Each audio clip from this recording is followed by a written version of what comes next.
And task విషయానికి వస్తే లాస్ట్లో రీతును రాము ఉన్నారనమాట. అసలు వీళ్ళిద్దరూ ఆడారు గేమ్, ఇచ్చి పడేశారు. నిజంగా ఇద్దరు చాలా ఎఫర్ట్స్ పెట్టారు. And Ramu finally 4th week captain of the Big Boss season 9.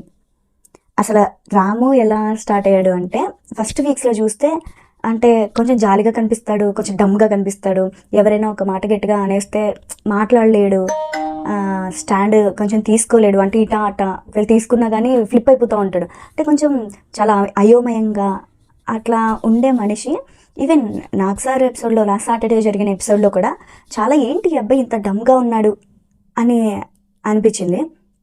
దాని నెక్స్ట్ డే నుంచి నామినేషన్ టాస్క్లో ఎరగొట్టేశాడు, నామినేషన్ పాయింట్స్తో ఎరగొట్టేశాడు, తర్వాత క్యాప్టెన్సీ టాస్క్లో ఎరగొట్టేశాడు, ఫైనల్లీ క్యాప్టెన్ అయ్యాడు. అంటే ఒక మనిషి నిజంగా కాన్సన్ట్రేట్ చేసి కనుక అన్నీ పక్కన పెట్టి ఆడగలిగితే హీఈస్ ఆన్ ద టాప్.